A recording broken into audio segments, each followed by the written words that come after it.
성남에 왔습니다. 여기는 어디입니까? 여기는 산성역 포레스티아에 지금 와 있어요. 네, 산성역 포레스티아. 네. 지금 경기도권.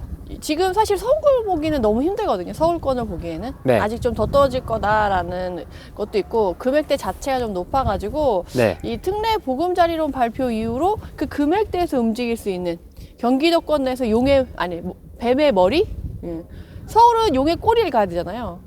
근데 여기 경기도권 내에서는 그나마 뱀의 머리에 올 수 있어가지고 네. 거기서 최근에 좀 뚜렷한 움직임을 보인 단지 중에 하나가 이 여기 산성역 포레스티아거든요. 사실은 우리가 1기 신도시 분당을 오늘 보러 갈 거긴 한데 네. 현재 흐름상의 특징적인 모습을 보려고 하면 여기 포레스티아가 좋아서 처음에 이제 포레스티아를 먼저 보러 왔어요. 네. 그 이유 중에 하나가 신축인데 정말 전고점을 찍었는데 여기 쭉 빠졌어. 그래서 사람들이 메리트가 있다고 생각해서 최근에 거래가 좀 많이 된 단지 중에 하나로 이제 꼽혀서 여기 온 거고요. 네. 여기 산성역 포레스티아의 특징은 지난 시간에도 말씀을 드렸지만 9억 언저리에 찰랑찰랑한 가격이 27평이냐 24평이냐에 따라 평형대가 달라지고 그 금액을 정말 최대한 당겨서 움직이려고 하는 수요들이 최근에 거래를 많이 한 단지예요. 그래서 근데 이 단지가 막 좋다고 얘기를 다 드리면 너무 좋지만 안타깝게도 그 분당과 다르게 신혼부부라던가 이제 아이가 없거나 아이가 있어도 초등학교 정도에 있는 애들만 좋아하고 그 이후에는 학군을 생각하는 사람들은 이사를 갈 수밖에 없는 단지이지 않을까 싶어요. 왜냐면 이게 거의 10억대 가까이 되거든요. 네. 근데 학군이 약해. 근데 분당에 가면 그 정도 가격대로도 충분히 이동할 수 있는 단지들이 있어요. 그러다 보니까 아무래도 신혼부부나 새 아파트를 좋아하는 수요들은 여기에 지금 최근에 좀 공급이 됐었지만 학군을 생각하는 사람들은 어쩔 수 없이 이동을 할 수밖에 없는 그런 단점이 있어서 그래서 이러한 단점들을 어떻게 얘가 극복해 나가는지를 향후 지켜보면 좋을 것 같고 지금 사실은 12월 달에 왔을 때 여기 사장님들 여기 주변의 반응이 지금이 저점이다. 그리고 1월에 거래가 좀 많이 됐어요. 주로 실거주자 위주로도 거래가 많이 됐지만 사실 투자자들도 조금 들어왔었던 단지 중에 하나고 1월 달에 급매물이 싹 사라지고 다 거래가 되면서 지금은 바닥에서 약간 5천만 원 정도 가격이 오른 상태에서 나와 있는 호가만 있어서 부동산 사장님들도 지금 거래하긴 조금 늦은 것 같아. 조금 기다려봐. 성급하게 지금 할 필요는 없어 라고 얘기를 하는 추세예요. 그런 이유가 저 앞에 이제 공사를 하고 있는 자이가 올해 10월에 입주를 해요. 무려 4,700세대가 되거든요. 여기가 4,000세대 정도 넘고 저쪽이 4,700세대이기 때문에 이렇게 입주 물량이 많으면 당연히 흔들릴 수밖에 없어요. 그리고 엉덩이 가벼운 사람들은 당연히 이동하겠죠. 새 아파트를 찾아서 온 사람들은 또 새 아파트를 찾아서 갈 수밖에 없어요. 그렇기 때문에 여기를 생각하고 계시는 분들도 자기가 입주할 때 되면 또 흔들릴 거니까 그때에 맞춰서 들어오는 게 더 낫지 않겠냐라고 얘기를 하고 있어요. 근데 여기서 여러분들이 제가 아까 학군의 단점을 얘기해가지고 어머 별론가? 또 이렇게 생각하실 수가 있는데 여기 이 성남 수정구 중원구의 신축 아파트들의 정말 강력한 강점이 하나 있어요. 그게 뭐냐면 다른 지역들은 구축들이 좋은 입지를 가지고 있어요. 역세권이라던가 좋은 인프라를 갖고 있는 자리는 다 차지하고 있어. 그래서 신축이 들어오려고 하면 외곽에 들어올 수밖에 없거든요. 역세권에 못 들어오고. 근데 이 성남시의 수정구랑 중원구는 신축이 최근에 들어왔는데 그런 애들이 다 역세권이에요. 그리고 다 인프라를 자기네들이 끼고 있어. 만약에 이 일대가 개발이 된다고 하면 핵심 입지를 지금 들어온 신축들이 다 가지고 있게 되거든요. 그래서 내가 수정구나 중원구에서 정말 핵심 입지에서 신축을 갖고 싶다 하시는 분들은 고려해봐도 괜찮은 지역이 여기 성남의 수정구랑 중원구인 거죠. 아무래도 분당이 학군이랑 인프라라던가 이런 것들에 정말 강점을 갖고 있어서 상대적으로 수정구랑 중원구는 조금 주목을 못 받았었죠. 근데 이 성남 같은 경우는 또 장점이 뭐냐면 위례를 갖고 있어요. 위례를 송파랑 반씩 나눠 가지고 있어요. 그래서 사실 이 산성역을 기준으로 해서 요 위에는 위례 생활권, 요 밑에부터 이제 성남 생활권이 되는데 위례를 가기에는 좀 애매해. 근데 신축을 가고 싶고 그리고 송파로 여기 이 거주하는 사람들의 특징이 송파로 출퇴근하는 사람, 강남으로 출퇴근하는 사람들이 여기서 이 산성역 그 지하철을 타고 이제 올라가는 거거든요. 그래서 그 역을 이용할 사람들이 여길 주로 이용하는데 서울 출퇴근이 가깝고 위례로 건너가기 전에 한 번씩 들렸다가 하는 그런 동네로 생각을 해보셔도 나쁘지 않을 것 같아요. 그래서 들렸다가는.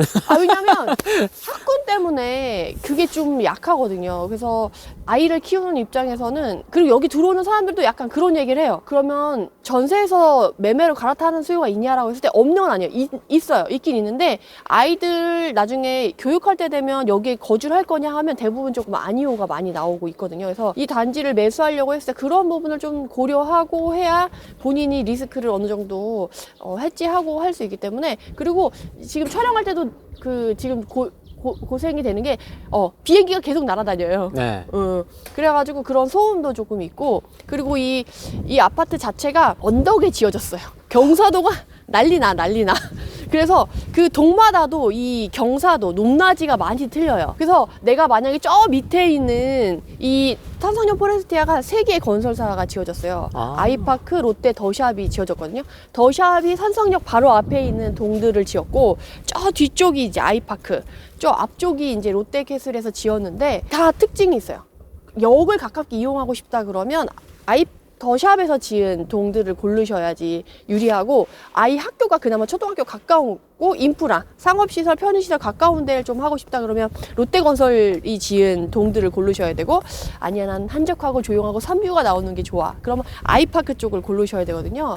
근데 지금 이 산성역 포레스티아의 포인트 중에 하나는 지금 입주한 지 얼마 안 됐기 때문에 동별 어느 쪽이 로얄동이냐 아니냐가 갈리지 않았어요. 그래서 사장님들도 어디가 로얄동이에요? 라고 물어보면 몰라요. 그냥 역 가까운 사람은 역 가까운 데가 좋고, 뭐 산뷰가 좋은 사람은 산뷰가 좋고, 학교가 가까운 사람은 학교가 가까운 게 좋지, 지금은 가격 차이가 없어, 별 차이가 없어 라고 얘기를 하는데, 이게 시일이 지나면 지날수록 그게 명확해지거든요. 근데 이 아파트 단지의 특징은 학군이 아니에요. 물론 초등학교 가까운 거 좋지. 그래서 아이 초등학교 키워야 될 사람은 그 앞쪽에서 정말 학군 가까운 롯데캐슬 동에서 학교 가까운 동이 몇몇 동이 로얄동이 나올 수는 있겠죠.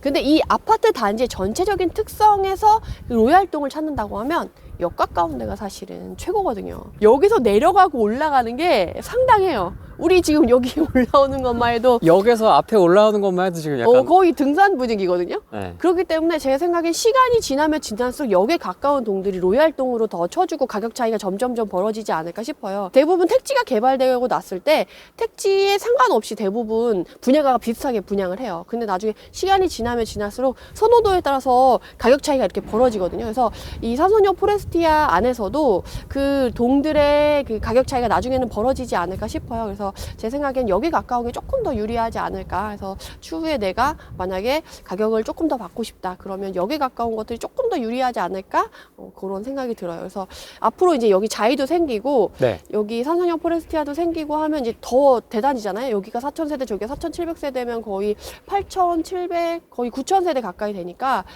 거의 10,000세대 정도가 미니 신도시급이라고 하니까, 거기 주변으로 생기는 인프라라던가 이런 것들이 좀 더 좋아질 거기 때문에. 그리고 그 옆으로 지금 재개발이 또 이루어지고 있어요. 그럼 그쪽에 세대들이 더 넓어지면 이쪽 산성역 포레스티아 일대 자체가 좀 단지 밀집도가 높아지거든요. 그래서 그런 부분에서 앞으로 좀 향후 이 분당과 송파를 이어주는 중간에 약간 횡한 그런 분위기가 있거든요. 지금까지, 아직까지. 근데 그걸 꽉꽉꽉 채워주는 역할로서 이제 커진다고 한다면, 여기 하나의 새로운 입지로 가치를 좀 달리 보게 될 수 있지 않을까, 좀 기대를 해보는 지역 중에 하나다라고 말씀을 드릴 수가 있습니다. 또 특징적인 이유 중에 하나가 거래량이 많이 됐다기보다는 여기서는 경기도권 내에서, 수도권 내에서 매물 감소가 가장 컸던 단지로 얘가 1위예요. 근데 그 이유 중에 하나가 매매 거래의 그러니까 매물이 많이 줄어서 1등이 아니고 전세 매물이 급격히 줄어서 한 200건 정도가 확 줄어서 그 수도권 내에서 그러니까 매물 감소 1위를 차지한 게 이 산성역 포레스티아거든요. 그러니까 전세가 쫙 빠졌다는 거죠. 여기가 성남의 수정구랑 중원구가 최근에 전세 매물이 쫙 빠진 지역 중에 하나로 정말 탑을 달리고 있어요. 최근에 이제 거래량이 이제 전세 매물이 많이 쌓이고, 특히나 저 밑에 금빛 그랑매종이라고 이제 말씀드렸는데, 거기도 전세 공급이 입주가 있었어가지고 매물이 많았었는데, 거기도 그렇고 여기도 그렇고 전세 매물이 싹 빠지면서 이 가격대에 있는 전세 매물이 상대적으로 싸요. 그 매매가보다 전세가가 거의 50% 정도밖에 안 될 정도로 싸기 때문에 전세 매물이 싹 빠지는 특징적인 지역 중에 하나예요. 최근에는 사실 매매도 거래 안 돼, 전세도 거래 안 돼 가지고 막 난리가 났었는데 전세 거래가 정말 눈에 띄게 좋아진 지역 중에 하나가 여기여가지고 제가 항상 말씀드린 게 시장의 정상화의 척도를 보려고 하면 거래량을 봐야 되고 거기 안에서도 먼저 봐야 될 게 이제 실수요를 반영할 수 있는 전세 거래량을 봐야 된다고 말씀을 많이 드리는데 그런 전세 거래량이 특징적으로 살아난 지역 중에 단지 중에 하나가 여기다라고 말씀을 드릴 수 있어 그거를 꼭 챙기셨으면 너무 좋을 것 같아요. 이편한 회사 금빛 그랑매종에 와 있습니다. 그랑매종 잊지 못할 것 같습니다. 네네. 아주 인상적인 단지입니다. 역세권이죠. 역세권 단지. 숨이 차더라고요. 여기가 경사도가 네. 제가 아까 말씀드린 대로 경사도가 어마무시한 단지예요. 게다가 여기는 우리가 지금 어마무시하게 걸어왔다고 생각하는데 단지 초입이에요. 저 단지 지금 중간을 넘어서 끝까지 가면 거긴 더 높아요. 그래서 사실 단지 초입에서 잘 이렇게 보면 고개를 이렇게 위로 꺾어서 봐야 될 정도로 경사도가 상당한 단지거든요. 작년에 22년 9월에 저기 신흥역 하늘채가 2,400세대가 입주했고 22년 11월에 여기 금빛 그랑매종 여기가 5,300세대가 입주를 시작했어요. 그러니까 두 개가 지금 7,000세대 넘게 입주를 했잖아요.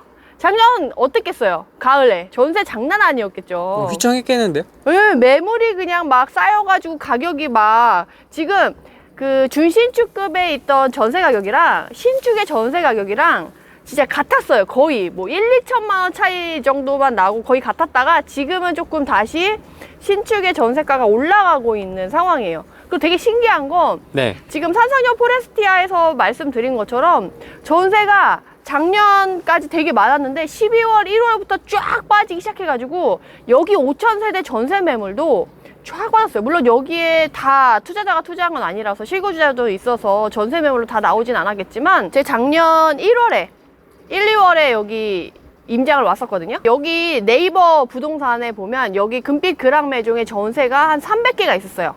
근데 현장에 와가지고 사장님 요새 전세 좀 잘 나가나요? 전세 얼마예요? 라고 물어봤는데 사장님 전세 없어. 아니 네이버 부동산에 300개 있던데요? 그거 다 나갔어. 없어. 그거 완료된 거 다 이제 처리해야 되는데 그걸 안 해서 그런 거야. 아 그래요? 사장님 그러면 요새 매물은 어때요? 매매할 거 좀 괜찮은 가격 있어요? 했더니 그것도 다 나갔어. 찾아봐야 돼. 그러면서 이렇게 종이 하나를 보여주세요. 이 단지 전체가 표시된 동호수가 다 표시되어 있는 전체 표를 하나 딱 보여주시면서 막 이렇게 색칠이 다 치워져 있거든요. 형광펜으로. 자 여기 중에 색깔이 안 칠해져 있는 동호수를 찾아야 돼. 그런 다음에 그 동호수에게 동호수 주인한테 전화해서 이거 팔 건지 말 건지를 전화를 해야지만 지금 매매가 거래가 가능하다는 거예요. 이게 지금 무슨 얘기냐면 매물이 없어서 매물을 발굴해서 거래를 해야 되는 상황이라는 거죠. 그러니까 우리가 최근에 거래 너무 안 된다, 전세도 너무 막 쌓여 있다라고 했는데 여기는 아니라는 거지. 최근에 심지어 입주하는 장인데 22년 11월에 이 금빛 그랑매종이 입주하는 시기였어요. 5,300세대. 근데 1, 2월에 왔을 때 이미 없다라는 건 거의 3개월 만에 다 매물이 소진됐다라는 거예요. 지금 거의 하늘채랑 합치면 거의 7,000세대가 넘는데 이게 지금 3, 4개월 만에 다 소진이 됐다는 거예요. 보통 우리가 수도권에서 6개월 이내에 다 빠지고 나서 소화가 되면 와 소화 잘 됐네, 여기 수요 괜찮네 라고 하는데 지금 거래 안 된다라고 하는 이 상황에서도 3, 4개월 만에 여기 거래가 쫙 빠졌다는 건 그만큼 여기를 원하는 사람들이 많다라는 거예요.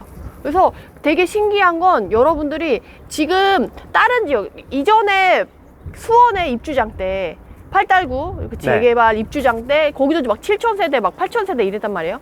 거기는 빠지는데 진짜 오래 걸렸어요. 근데 여기는 진짜 금방 쫙 빠졌다는 거지. 그리고 주변에 준신축들도 매물이 쌓여 있진 않아요. 몇 개, 그러니까 가격을 지금 신축이랑 똑같이 내놔서 안 나가는 몇 개만 있지. 지금 전체적으로 여기 성남시 수정구 중원구에서 지금 매물이 별로 없다. 그런 분위기가 지금 형성돼 있다는 게 되게 신기하다라는 거죠.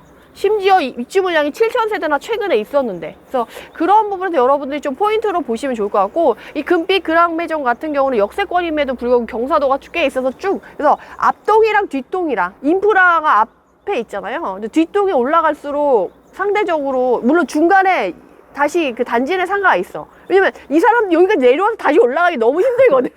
지금 우리 지금 두 동 올라왔는데 지금 헉헉거리면서 오고, 사실 제가 지금 코트를 입고 왔는데 그거 올라왔는데도 더워가지고 지금 코트를 벗은 상황이거든요. 근데 그러니까 이걸 내려오기가 좀 힘든 거죠. 그래서 단지 내 상가를 중간에 두고 활용해야 되는 상태로 지금 경사도가 너무 높아서, 그러니까 뒷동이랑 위에 있는 동이랑 이 경사도가 상당히 좀 그나마 덜 올라간 초입에 있는 동이랑 가격 차이가 꽤 날 수 있다라는 거죠. 그래서 그런 것들을 유점에서 보시면서 여러분들이 좀 챙겨보시면 좋을 곳이 여기인 것 같아요. 그리고 이 단대 오거리 여기랑 신흥역이 그나마 인프라가 좀 잘 돼 있거든요. 평지로 있으면서 인프라가 좀 갖춰져 있고, 이 단대 오거리역의 특징이 중심축 애들이 많다는 거예요. 옆에 좀 소규모 단지, 대단지 아니에요. 뭐 단대 프로지오도 있고, 그 옆에 뭐 지능 뭐 이름 소소한 애들이 있는데, 걔네들도 수요층이 상당히 탄탄한데, 최근에 여기 신흥역 하늘채랑 여기 금빛 그랑매종 그리고 삼성역 포레스티아 입주한 이후로 그쪽 애들이 싹 죽었어요.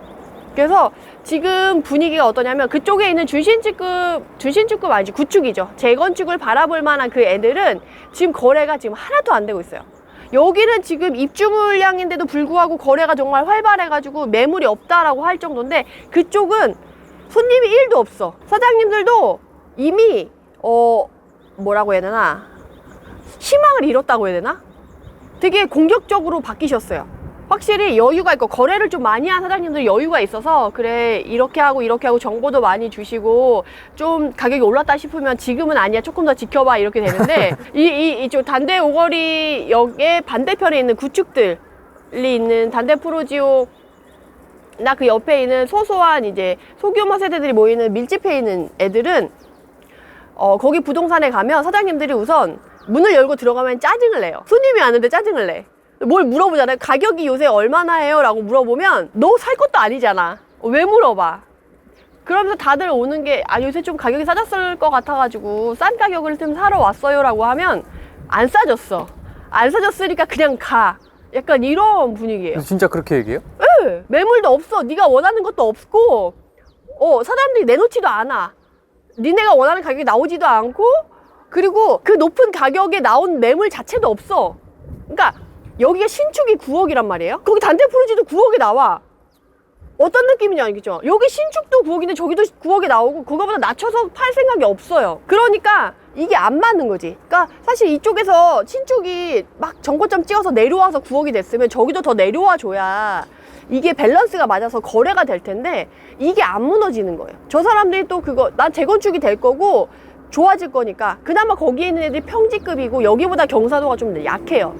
그러다 보니까 우리는 입지 좋은 데야 라고 하면서 그거를 내려놓지 않는 거지. 그리고 여기 있는 사람들, 나 급하지 않아, 돈 급하지 않아, 나 딴 데 가면 뭐 전세 놓고 가면 되고, 그리고 나는 그냥 여기서 살면 돼 라는 분위기라서, 이런 것들이 접점이 안 맞아서 정말 여기 그 성남시 수정구 중원구에 있는 신축들과 구축들의 그 괴리와 분위기 차이가 정말 하늘과 땅 차이로 크게 차이가 나요. 그래서 여러분들이 만약 그런 분위기를 확실하게 보고 싶다 그러면 이쪽에 한번 오셔가지고 임장을 다녀보시면, 나 부동산에서 한번 쫓겨나는 경험을 하고 싶다, 그럼 그쪽으로 한번 가보시면 확실하게 하실 수 있지 않을까 싶습니다. 근데 그 특정 부동산만 그랬던 거 아니에요? 전체적으로 다 그랬어요. 다 그랬어요? 왜냐면 제가 그때 임장 프로그램을 이제 같이 하시는 분들이랑 나와가지고 10분이 같이 나왔거든요. 그러니까 10분이 같이 한꺼번에 한 부동산에 들어갈 수가 없으니까 2명씩 나눠서 그 일대 몇 개 없는 부동산에 다 뿔뿔이 흩어져서 갔단 말이에요. 다들 5분도 안 돼서 나와가지고 다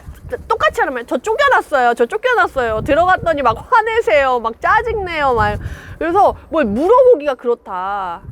너 어차피 살 것도 아니잖아, 막 이런 분위기가 너무 팽배했고, 자기가 생각하기에도 저게 신축이 9억인데 내가 막 구축이 막 20 몇 년 차 된 구축이 9억이야. 나 같아도 안 살 것 같아. 그러니까 이게 가능성이 없으니까, 거래 가능성이 전혀 없으니까 입만 아프다 이거지. 근데 이게 너무 오래됐어. 거의 1년 넘게 거의 1년 가까이 유지가 되다 보니까 사장님들이 희망을 잃었어요, 진짜. 그래서 어차피 거래 안 될 거니까 뭐 자리만 지키고 있겠다 한 사장님들이 몇 있었고, 솔직히 부동산이 여러 개 있었는데 문을 아예 닫고 사장님이 안 계신 부동산도 꽤 많았어요. 그래서 지금 이 신축이랑 저쪽이랑 분위기가 너무 다르다. 이쪽은 매물이 없어서 매물을 발굴해야 되니까 좀 기다려봐.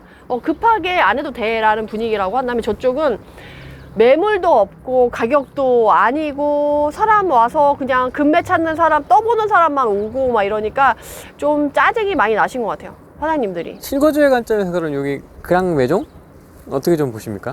거래는 괜찮죠. 거래 활발히 됐고요. 네, 왜냐면 송파로 출퇴근하시는 분들, 젊은 수요층, 정말 신축에 거주하고 싶다 하시는 분들은 지금 5억대 밑으로 4, 5억 전후로 해가지고 거주하기 너무 괜찮아요. 얘네들이 지금 8억, 9억 이렇게 하잖아요. 근데 그거의 50%밖에 안 되는 전세가율이기 때문에 상당히 낮게 돼 있어요. 입주 물량이 워낙 많았었기 때문에. 낮은 전세가에 내가 서울 출퇴근하는 걸 생각하고 거주를 한다고 하면 너무 좋죠. 그리고 여기 단대 오거리역에서 조금 옆으로 가면 남한산성역이 있거든요. 그 옆에 가면 은행 현대 아파트가 있어요. 거기는 구축이에요. 근데 거기도 재건축을 생각하고 있어요. 조립식이어가지고 본인은 재건축을 내면 당연히 잘 진행이 될 거라고 생각을 해서 좀 요새 으쌰으쌰 하는 분위기가 되는데, 심지어 걔네들도 거래가 안 됐었는데 걔네들의 전세도 2월 둘째 주경에 일주일 새에 쫙 빠졌어요. 그 낮은 가격대에 있던 애들이 쫙 빠지고 나서 그 다음 주에 제가 그걸 딱 빠진 주에 갔었는데, 그 다음에 만약에 2억대 물건이 딱 빠졌다 그러면 3억대 매물밖에 안 남았다. 전세 다 나가서 이런 것도 이제 한두 개밖에 없다. 그리고 매매도 이제 거래하려고 하는 사람들이 한두 명씩 와가지고 매물이 많지 않다. 그러니까 여기는 전체적으로 지금 신축이든 구축은 아예 가격을 낮춰서 팔 생각이 없으니까 매물이 없고, 그 구축 안에서도 은행 현대 같은 경우도 역 바로 앞에 있는 단지인데 거기 안에서도 매물이 그렇게 많지 않고, 기존에 내놨었던 매물들도 사실은 최근에 걷어들이는 매물들이 좀 있다라는 형식으로 해가지고, 이 성남시는 분당뿐만 아니라 수정구, 중원구 모두 기대감이 높은 편이어서, 뭐 분위기가 안 좋다, 경기가 침체될 거다, 부동산이 뭐 안 좋아질 거다라는 분위기랑 정말 정반대적인 모습을 보이고 있는 특징적인 지역으로 말씀드릴 수 있을 것 같아요. 그랑 매종 사요? 지금? 왜냐면 아까 산성역 포레스티아 얘기한 것처럼 그쪽에 자이가 입주하면 여기도 당연히 영향을 받아요. 그렇기 때문에 내가 금빛 그랑매종을 생각하고 있다라고 하면 자이 입주할 때 다시 한번 와봐서 산성역 포레스티아랑 이 금빛 그랑매종이랑 비교해서 어디가 더 메리트 있을까를 생각해가지고 결정해봐도 좋을 것 같아요. 자, 저희가 잘 넘겼습니다. 네네. 제가 좋아하는 정자역입니다. 호랭이님이 사랑하는 정자요. 너무 좋습니다. 아까 편하네요. 아까 수정구랑 중원구 갔을 때랑은 표정이 너무 달라. 그쪽은 막 정말 너무 싫어, 너무 싫어. 올라가면서부터 막 인상이 써지면서 막 이랬는데 여기 딱 오자마자 이렇게 마음이 편안합니다. 차분해요. 그러니까 여기 내리자마자 마음이 편안하다며. 바둑판처럼 이렇게 쫙 돼 있는. 정돈대, 평지, 탄천. 그쵸. 정말 탄천을 이렇게 보고만 있어도 마음이 편안해지잖아요, 진짜. 네, 좋습니다. 정자역에 온 이유가 있죠? 그쵸. 네, 어떤 부분을 좀 설명해 주시려고 하시는 건지. 드디어 일기 신도시 분당. 정말 일기 신도시의 대장주 분당에 대해서 말씀을 드리려고 지금 이 정자에 찾아왔죠. 그래서 네. 앞에 인트로에서 보셨겠지만 이 정자역이 일기 신도시 안에서 자급자족 도시가 된 도시는 분당밖에 없어요. 일산, 평촌, 3번, 중동. 아직도 일기 신도시의 기본적으로 만들어진 취지인 서울의 주거 지역을 분산하는 위성도시로서의 역할을 꾸준히 하는, 그걸 충실히 하는 역할로서 커나가고 있잖아요. 근데 분당은 달라졌어요. 자급자족 도시가 되었고, 네. 자급자족 도시도 그냥 자급자족 도시 아니고 자급자족 도시의 강자로서 새롭게 떠올랐죠. 판교를 갖고 있잖아요, 분당구가. 근데 일기 신도시 안에 판교가 들어간 건 아니지만 그 사람들이 이제 이걸 배우수로 활용을 하니까 같이 커나갈 수 있는 거고. 네. 근데 뭐 솔직히 판교가 아니더라도 이제 오셔서 이렇게 딱 보셔서 아셨겠지만 정자역에 좌측에 네이버, 네이버, 앞에 SK, 네. 오른쪽에 두산, 여기 이쪽이 두산이구나. 네이버, 두산, SK 쫙 대기업이 이렇게 쫙 차지를 하고 있어요. 그래서 사실 판교가 아니라도 일기 신도시 안에 이렇게 대기업이 이렇게 굵직굵직하게 세 군데가 있고 킨스타워 이것도 있고 그 옆에 국제교육원도 있으면서 나름 여기 안에서도 이제 일자리 창출이 충분히 되고 있어서 아까 정자역에서 내려서 쭉 여기 우리가 점심시간에 왔잖아요. 식당을 이용한 사람들이 대거 꽉꽉꽉 채우고 있잖아요. 그래서 여기 안에서도 충분히 사실 일자리를 창출하고 있고 여기 탄천도 사실 우리가 한강뷰나 그러니까 강뷰 정도 돼야 뷰값을 쳐주잖아요. 근데 여기는 탄천은 급이 다르잖아요. 같은 천이라고 얘기하기가 민망할 정도로 격이 높아요. 탄천뷰 나오냐 안 나오냐에 따라서 뷰값이 달라요. 여기 안에서도. 근데 딱 봐도 뷰값이 나오잖아요. 지금 겨울인데도 불구하고 이렇게 따뜻한 갈대로 이렇게 또 처리를 해놨어. 딴 데는 앙상하잖아, 나무가. 근데 여기는 갈대로 따뜻하게 이렇게 조성을 해놨고 제가 작년 가을에 임장을 왔었는데 색깔로 정말 예쁘게 나무가 물들어 있더라고요. 그런 모든 면에서 지금 분당은 뒤처지지 않는다는 거죠. 그러다 보니까 어때요? 있는 사람들이 많이 사는 거지. 가격대가 나아가. 이제 10억 전후로 가격을 봐야 돼요. 그러다 보니까 가격대가 좀 무거워서 여기 분당에 들어오려면 가격대가 좀 무거워요. 물론 야탑이나 이매 쪽으로 가면 조금 가격대가 좀 낮아지긴 해요. 그리고 밑으로 내려가면 조금 낮아지긴 하지만 우리는 이제 핵심 입지를 먼저 봐야 되는 상황이고 그거 본다고 하면 지금 10억 어쨌든 언저리 위아래로 아래는 찾아보기 조금 힘들고 물론 평형대를 낮게 보면 5억대까지도 볼 수 있어요. 10평대 정말 역을 이용하는 싱글 수요를 위한 그런 10평대를 가면은 뭐 5억대 이렇게 찾아볼 수 있지만 20평대 가면 벌써 막 9억대 10억 이러거든요. 20평대가 30억은 뭐 그럼 15억 이렇게 가까이 갈 수밖에 없거든요. 이 분당 신도시는 또한 재건축 리모델링 호재가 있기 때문에 그것도 하나의 이제 발전 가능성이 상당히 큰 거죠. 그래서 지금 무지개 마을이 작년에 이주를 시작했고 여기 바로 옆에 보이는 딱 봐도 누리길이에요. 딴 데는 그래도 도색을 해서 하얗게 관리를 잘하고 있는데 얘는 곧 이주할 거라 관리를 좀 덜 한 거죠. 뭐죠 이게? 예. 느티마을 3단지 누리끼리 하잖아요. 네. 근데 층은 높아. 리모델링을 지금 진행 중이고 이번 달에 이주 공고 낸다고 하더라고요. 그래서 5월부터 8월 사이에 이제 이주를 하라고 하는 걸로 해서 진행을 하는데 이렇게 리모델링이 지금 분당에서 지금 속도가 제일 빨라요. 그러면 제일 먼저 리모델링이 이렇게 완공된 애가 올라오겠죠. 그럼 그걸 딱 보고 나서 사람들이 어떤 생각을 하겠어요? 아, 이렇게 좋아지는구나 라고 딱 느끼면 또 사람들의 생각이 달라져서 이게 속도가 빨라질 수가 있어요. 주변에 진행하는 리모델링이나 재건축을 하는 사람들이 사실은 이번에 노후계획도시 특별법 나오고 나서 시간이 오래 걸릴 거다. 사실 그래서 그것에 대해 안 좋게 부정적으로 생각하시는 분들이 꽤 많으신데 그 결과물을 보게 되면 또 마음이 달라지는 거지.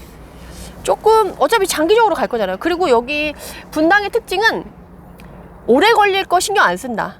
어차피 나는 좋은 물건 갖고 있고 어차피 가는 애니까. 어차피 가는 애니까 좋은 물건 갖고 있고 내가 적정한 타이밍에 주워 놓고 그냥 간다는 거예요. 그리고 여기 사람들은 이번에 하락장 왔을 때 분위기가 어땠냐면 이미 세금적으로 준비가 다 된 사람들이에요. 자산 관리를 받는 사람들이 많은 거지. 가격대가 좀 있다 보니까. 그러다 보니까 막 하락장이 했을 때 막 임장 나가보면 다른 데서는 막 매물이 나온다, 금매가 나온다, 가격이 몇 억이 떨어졌네 이렇게 하잖아요. 여기는 안 그래. 안 떨어졌대. 금매가 없대. 그리고 왜 금매가 안 나와요? 그럼 여기서 공통적인 반응은 팔 사람들이 이미 팔았지. 자산관리자한테 이미 하락장 겪기 전에 이미 다 팔았고 그 증여나 뭐 이런 걸 통해서 종부세 낼 거 다 대비 탁탁 해놓고 돈 다 여유 있으신 분들이어가지고 급한 사람이 없다는 거예요. 그래서 금매가 안 나온다는 거야. 그래서 뭐 저 금매 나오는 사람들 어떤 사람이냐? 강남으로 이사 가려고 하는데 안 팔려서 집이 안 팔려서 급하게 내놓는다. 또는 이제 1가구 2주택 그런 세금 때문에 그런 것 때문에 급하게 나왔던 매물들이 좀 있었지만 그런 물건들이 해소된 이후에는 안 나온다는 거지. 그리고 최근에 노후계획도시 특별법 발표되고 나서 여기 서현의 시범단지에 조금 소형 평형 위주로 20평대 위주로 9억 언저리 특례 보금자리로는 이렇게 걸리는 그런 애들이 몇 건이 좀 거래가 됐었어요. 거기도 이제 거래가 안 되다가 원래 12억까지 갔다가 9억까지 빠졌었는데 그래도 그 9억 빠진 거에서 다시금 빠르게 이제 또 다시 10억 언저리로 움직인. 그러니까 좋은 지역은 늦게 빠져요. 가격도 늦게 빠지고 가장 빠르게 또 회복을 하는 거지. 회복 탄력성이 좋다는 거예요. 그래서 내가 만약에 분당을 보고 있다. 그러면 사실 이번에 하락장이 어떻게 보면 좋은 기회의 시기가 아니었나 싶어요. 그럴 때 아니면 흔들리지 않으니까 잘. 흔들려도 다른 데보다 좀 덜 떨어지고 또 빨리 회복하고 내가 샀는데 계속 떨어지거나 아니면 좀 유지가 그냥 그 가격대로 유지가 되면 좀 불안하잖아요. 근데 내가 샀는데 다시 또 빠르게 올라줘. 그럼 마음이 너무 안정적이고 불안하지 않잖아요. 그래서 그런 안정적인 투자를 원하고 장기적으로 가져갈 걸 원한다 하시는 분들은 분당 너무 매력적인 도시죠. 첫 판에 분당에 하기엔 조금 어려울 수 있는데 내가 만약에 5억 정도로 움직인다. 그러면 소형 평형부터 시작하셔도 돼요. 근데 내가 결혼을 안 했거나 결혼을 했는데 아직 애가 없어. 몸테크를 할 수 있어. 그러면 한 10평대 같은 경우는 5억 전후로 가격이 형성되어 있어요. 몸테크 하면서 걔네도 재건축 재개발 리모델링을 가고 있으니까 같이 되면 가격이 높아지고 그걸 팔아가지고 뭐 다음 평형대로 갈아타거나 이렇게 할 수가 있죠. 지금 또 특징이 어떤 게 뭐냐면 20평대가 빨리 움직이는 애들이 있고 30평대가 빨리 움직이는 애들이 있어요. 그러면 이제 30평대는 안 움직이고 20평대가 움직이는 애들이 있거든요. 네. 그런 애들은 20평대랑 30평대랑 가격이 붙었어. 그러면 어떻게 돼요? 20평대에서 30평대로 갈아타야지. 그렇게 지금 타이밍에 그렇게 2, 4만 잘해도 내가 자산을 불릴 수 있다라고 하는 게 지금 그런 시기인 거예요. 그래서 제가 아까 전에도 계속 말씀드린 게 지금은 신축 안에서도 크게 올랐다가 많이 떨어진 애들이 지금 많이 거래가 됐었다고 했잖아요. 네. 그런 애들이 이렇게 가격대에 따라서 움직였는데 그게 20평대일 수도 있고 30평대일 수도 있다라고 했잖아요. 그랬을 때 20평대, 30평대가 그래서 가격이 붙는 거예요. 대거 20평대가 거래됐어. 그래서 가격이 올랐어. 근데 30평대는 그대로 있어. 떨어진 상태에서. 그럼 붙을 수밖에 없는 거지. 리모델링 관점에서 좀 보면 어떻게 좀 살펴보는 게 좋아요? 지금 어차피 노후계획도시 특별법에 의해서 지자체에서 진행을 하겠지만 가장 가능성이 높은 애들이 사실 통합재건축하고 있는 애들이 건드리기가 쉽고 또 적극적으로 자기네들이 이제 참여할 확률이 높으니까 이제 어쨌든 지자체에서는 자기가 내용 얘기하는 거에 수용을 잘 해줄 거 그리고 딱 지어놨을 때 번듯해 보일 거 그러니까 시범단지 같은 경우는 선도직으로 본인들이 될 거다라고 생각을 많이 해요. 왜냐면 분당의 롤모델, 그러니까 분당 자체가 다른 신도시들의 롤모델이거든요. 근데 분당 안에서도 그 시범단지가 이 분당을 짓기 위해서 시범적으로 지은 단지들이 4개가 있는 거기 때문에 걔네들이 자기네들이 요번에도 선도직으로서 다른 단지들의 롤모델이 되겠다라는 그런 나름의 그게 있어요. 그래서 처음에 1기 신도시 특별법 그런 선도지구 얘기 나왔을 때부터 들썩들썩 했고 가격 자체가 저기는 빠지지 않아요. 하락장이었는데 20평대 같은 경우는 진짜 가격이 거의 많이 안 빠진 상태에서 시범단지는 그랬어요. 물론 여기 정자, 순회 뭐 이런 쪽에 30평대 있는 애들은 몇 억 하다가 이렇게 떨어진 애들이 좀 있거든요. 근데 그 시범단지에 있는 애들은 유독 가격이 진짜 많이 안 빠지고 빨리 회복이 되는 모습을 보여서 내가 만약에 분당에서 돈이 있다, 여유가 있다, 사겠다 하면 물론 정자가 지금은 상권이 제일 크고 뭐 이런 게 잘 조성되어 있고 빨리 가는 분위기긴 해요. 조성이 잘 돼 있고. 네. 근데 만약에 재건축이나 이런 것들이 잘 된다라고 했을 때 저 같으면 그래도 시범을 먼저 보지 않을까 싶어요.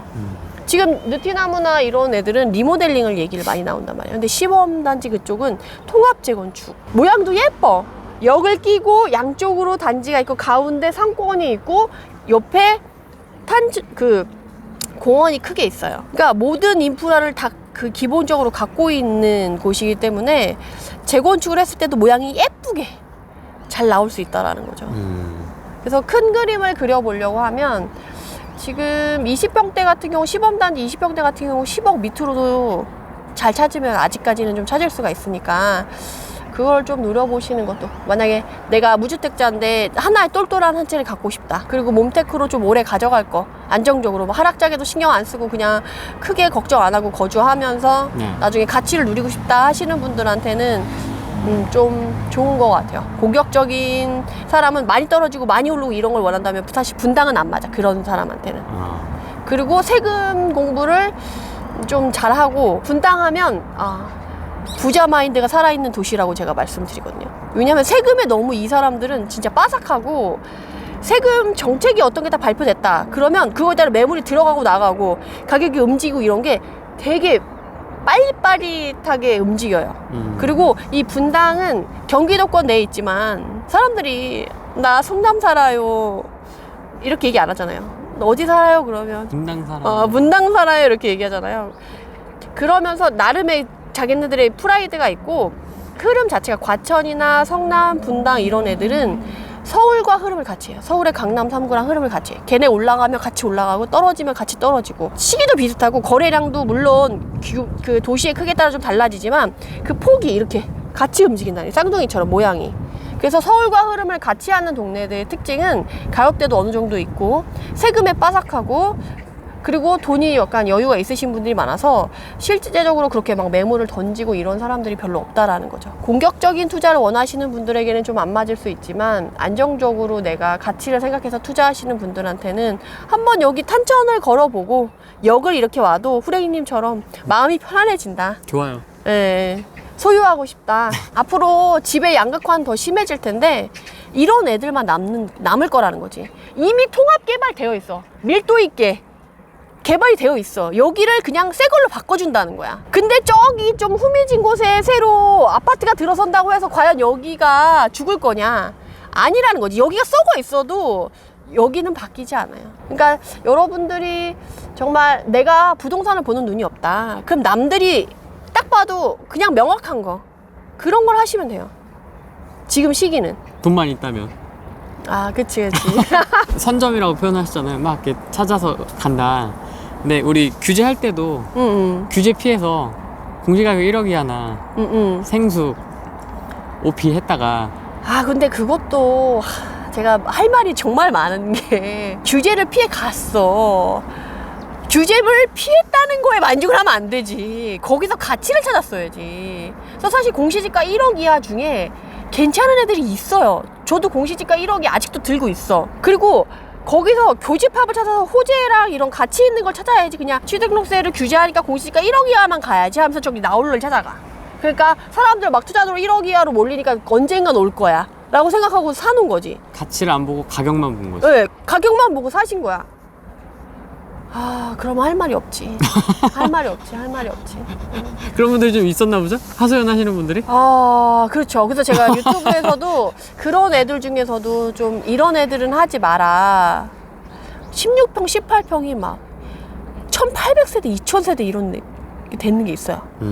역에서 도보로 10분이야. 연식도 2008년식이에요. 그리고 앞으로 개발 호재도 주변에 많아. 너무 땡기지 않아요? 근데 공시지가 1억 이하로 걔네들이 들어간단 말이에요.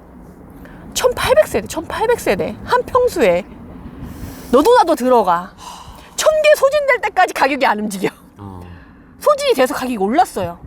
그래서 다시 그 제 유튜브 보고 밑에 누가 댓글을 다셨더라고요. 메이테라님 말 듣고 그거 안 샀는데 몇천 올랐더라고요 라고 말을 그걸 막 달아놓으셨더라고요. 지금 어떨까요? 거기 입주 폭탄 맞았거든요. 거기 입주 폭탄 맞아가지고 팔리지도 않아. 1800세대 매물이 나온다고 생각해봐요. 끝없이 나와요. 끝없이 나와. 내 거를 올려놓고 정말 최저가에 던진다고 던져도 우르르 그런 애들이 막 따라서 막 그 1800세대가 막 정말 이렇게 막 계속 움직이는 거야. 거기서 자기가 어떻게 그 투자자들을 이기고 나올 거야, 초보자가. 그러니까 제가 말씀드린 건 입지도 좋고 뭣도 좋아. 근데 내가 초보 투자자로서 그거를 컨트롤할 수 있는 능력이 있냐 없냐를 보고 들어가야 되는데, 뭐 입지도 요 역세권에서 여기에서 도보 10분, 그리고 연식도 준신축이고 지역도 좋아, 개발 호재도 있어. 근데 2년 내 입주 물량이 폭탄이 막 이만큼 있고 1800세대에 그거를 자기가 커버할 수 있겠냐는 거지.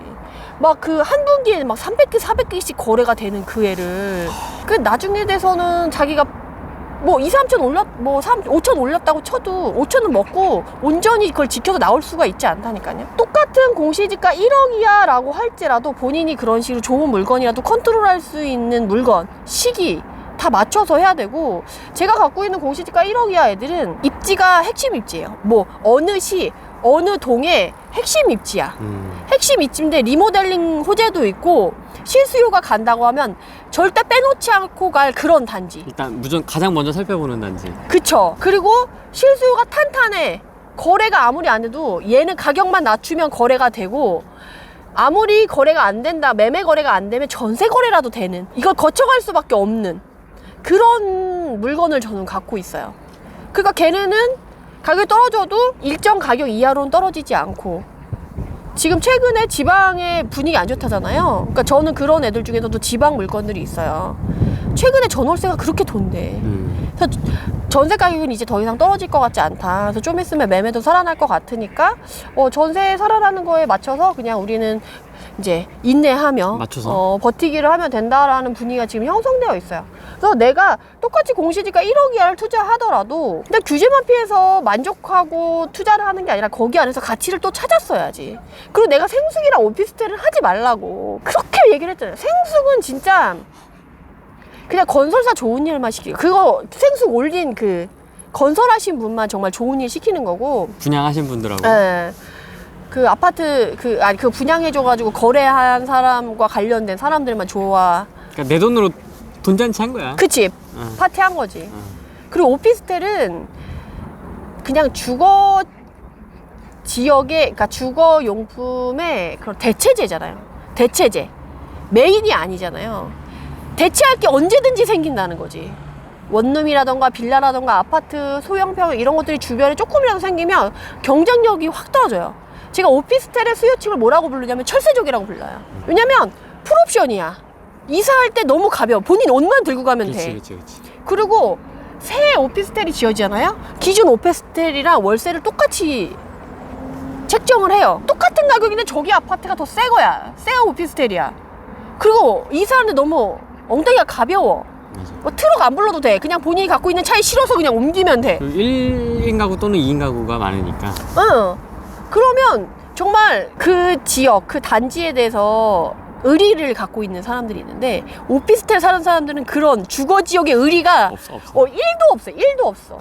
그러니까 내가 어떻게든 수요층을 끌어당기려고 해도 안 되는 거예요. 그리고 오피스텔은 진짜 안 팔려요. 제가 이제 상담을 해서 그분 파는 걸 봤는데 팔았네요, 그래도. 한 2년에 2개 팔았어요. 2년에 계속 내놨는데. 되게 많았나 보죠? 네, 되게 많아요.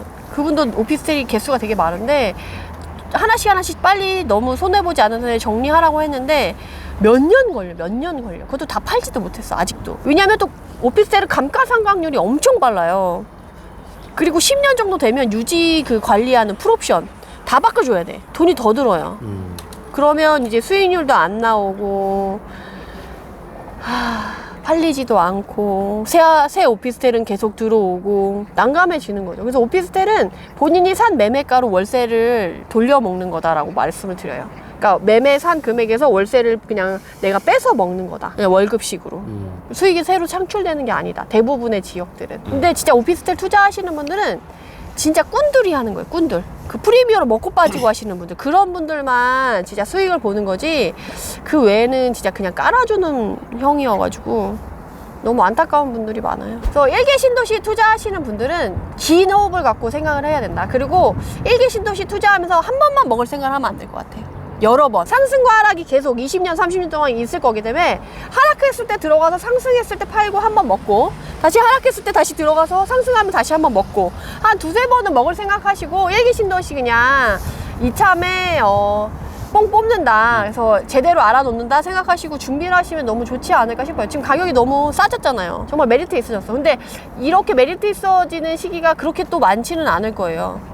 그리고 정부도 쿠션을 대고 있고 사람들이 바보가 아니기 때문에 또 금방금방 반응을 하거든요. 네. 그래서 1기 신도시 투자 생각하시는 분들은 바람 투자라고 생각하셔가지고 1기 신도시에 관련된 호재가 하나씩 나타날 때마다 그 시장 분위기에 따라서 다르긴 하겠지만 이렇게 출렁출렁 할 거예요. 그때 그 출렁출렁 할 때 내가 그거를 활용해서 투자를 한다라고 생각하고, 바람 투자를 한다 생각하시고 투자를 좀 긴 호흡으로 하시면 좋겠고, 1기 신도시도 색깔별로, 도시별로 너무 색깔이 틀려요. 네, 돌아보니까 네, 너무 달라요. 재밌더라고요. 네, 네. 그래서 그 색깔을 내가 전혀 모르는 상태에서 투자한다고 하면 남 좋은 일 시킬 수밖에 없으니까 지금 가격이 빠르게 움직이지 않잖아요. 그리고 지금 특징이 좋은 핵심 입지에 좀 비싼 애들은 1도 움직이지 않았어요. 떨어진 거에서. 싼 애들이 움직였고 입지가 상대적으로 조금 떨어지는 애들이 오히려 가격이 움직였거든요. 그러다 보니까 핵심 입지에 내가 생각을 하고 있었다 하시는 분들은 조금 더 호흡을 천천히 가지고 나서 제대로 공부한 다음에 움직이셔도 충분히 가능하고 조급해하지 않아도 될 상황이에요. 근데 되게 요번에 제가 이번 시장이 좀 특징이 뭐냐면 조급해하지 않아도 되는데 조급하신 분들이 너무 많으시더라고요. 그리고 되게 불안해하세요. 근데 그분들이 뭐에 대해서 불안해하시는 거예요? 지금 이렇게 떨어져가지고 막 그랬는데도 불구하고 마음이 조급해서 내가 빨리 공부해서 이 지역을 어떻게든 이제 뭘 해야겠다라는 생각이 있는 거지. 그리고 생각보다 돈 있는 사람들이 많아요. 그래서 그 사람들은 지금 언제 이게 또 날아갈지 모르니까 빨리 뭔가를 해놓고 싶은 그 조급증이 좀 있어요. 돈 많으신 분들 많구나. 왜냐하면 여러분들이 지금 잘못 생각하신 게 이제 하락장이 왔잖아요. 그럼 하락장이 왔다고 해서 그 사람들이 돈을 다 잃은 게 아니에요. 기존에 2015년, 그러니까 13년부터 회복장이 시작됐잖아요. 그래서 그 사이 2021년까지 돈을 번 사람들이 많아요. 그리고 유동성이 확 풀렸잖아요. 긴축을 한다라는 거 그 사람들 주머니에서 돈을 다 빼온다는 게 아니거든요. 대출을 더 이상 좀 못 받게 해서 돈을 풀던 거를 걷어들이고 대출을 해줬던 거를 수거한다는 의미지, 그 사람들이 수익으로 가져갔던 주머니에 아예 들어간 그 돈까지 다 빼온다는 게 아니에요. 2013년부터 21년까지 그 수익으로 돈을 벌어서 본인 주머니에 다 넣은 현금이나 수익들은 그대로 있어요. 그 사람들이 그 돈 번 가지고 벌어서 이제 쌓아놓은 거 가지고 자산을 상승시켜 놓은 거 가지고 뭘 하겠어요. 다음에 점프를 위해서 지금 준비를 한다는 거죠. 그래서 그 사람들이 지금 그런 핵심 지역에 있는 물건들을 지금 유심히 지켜보고 있어요. 이렇게 내가 사야지, 나 언제쯤 들어가면 좋지? 라고 보고 있어요. 그럼 이제 시장이 이렇게 흔들리는 거나 움직이는 걸 봐서 내가 이걸 오래 가지고 가면 분명 뭐 대출 내고 그럴 필요 없잖아요. 일단 역전세부터 좀 잘 막을게요. 역전세가 그렇게 지금 길게 갈 것 같진 않아요. 왜냐면 지금 대출이 4%대로 신규 대출이 지금 가능해졌거든요. 그래서 이 기존의 월세 비중이 많아지면서 월세로 넘어가셨던 사람들이 지금 멈췄어요. 이제는 월세 말고 전세를 찾는 사람들로 조금 바뀌고 있어요.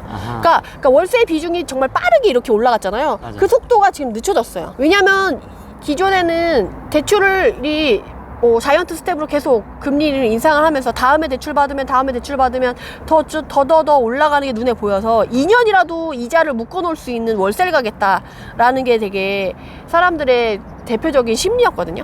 근데 이제는 4%대로 대출 이자를 받을 수 있고 기준금리가 오르더라도 시중금리가 올리지 않을 것에 대한 약간 생각들이 조금 퍼지고 있어요. 그러다 보니까 전세도 또 많이 싸졌잖아요, 최근에. 그래서 이제는 전세를 찾아서 가는 사람들의 비중이 조금씩 다시 돌아오고 있거든요. 그렇다고 한다면 이제 전세 거래가 조금 활발해지고, 그리고 많이 떨어졌던 전세들이 이제 공급이 주변에 없다라고 한다면 정상화될 가능성이 있어요. 그것들이 차츰차츰 올해 하반기에 그런 모습들이 조금 더 안정화돼서 나타나지 않을까 저는 생각이 들거든요.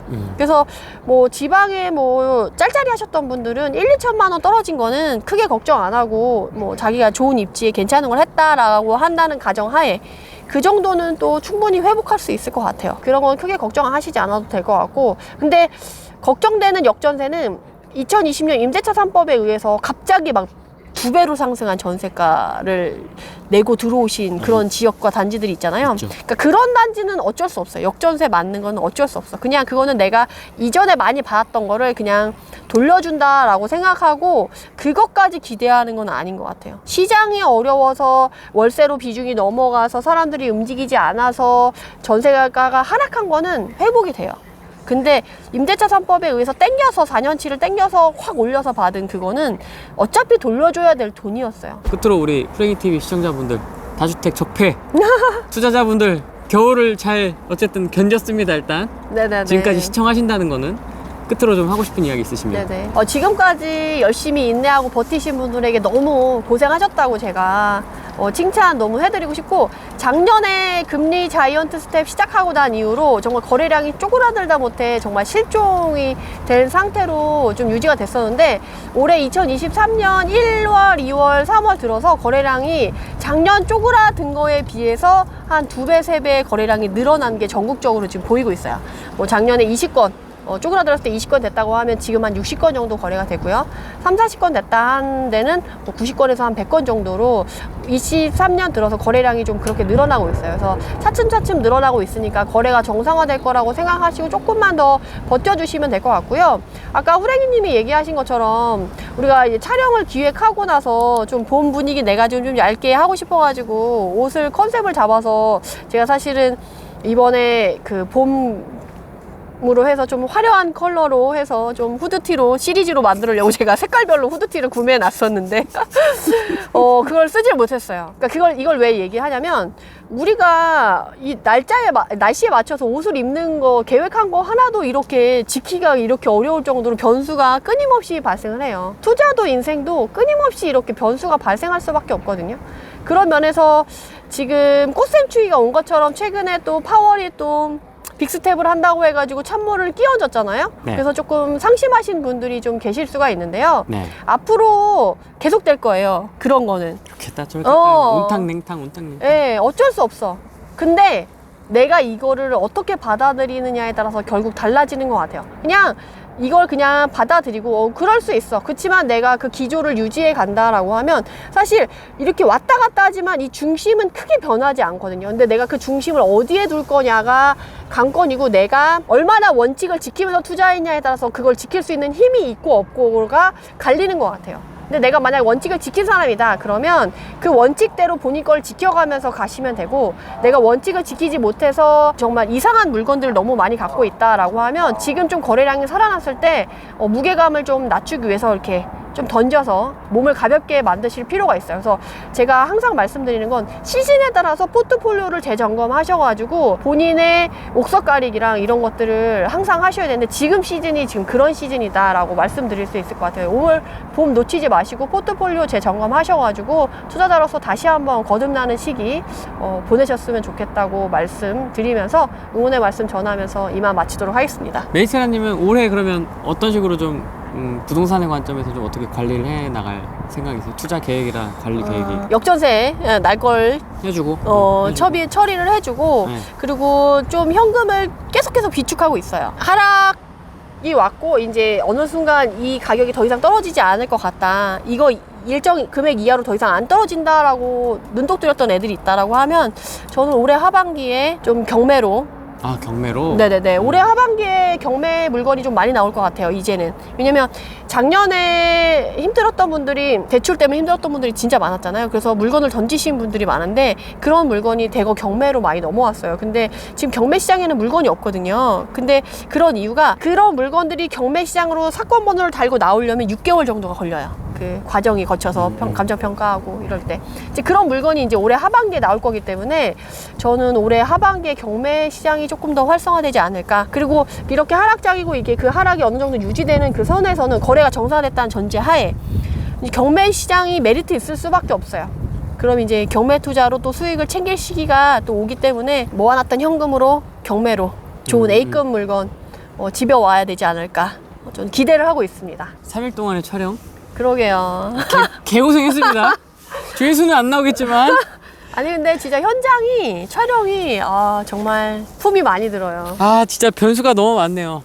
뭐 소음하며 뭐하며 비행기 지나가고 네, 비행기 지나가고 공사 소리에 시위 소리에 뭐 아까는 저벅저벅 소리 나지 않았습니까? 예비군도 막 지나가고 막 난리도 아니었습니다. 너무 고생 많으셨고 네네. 네, 다음에 또 재밌는 콘텐츠로 네네. 네, 되게 고생 시켰습니다 제가. 네, 사실 다른 데 같으면 인터뷰하고 이렇게 뭐 대충 하고 끝냈을 텐데 막 지금 뭐 경기도 일대를 지금 막 여기저기 돌아다니면서 개고생을 하셨는데 너무 감사드리고 다음에 또 재밌는 콘텐츠로 또 한번 찾아뵙도록 하겠습니다. 오늘은 여기까지 하겠습니다. 고맙습니다. 감사합니다. 힘내세요.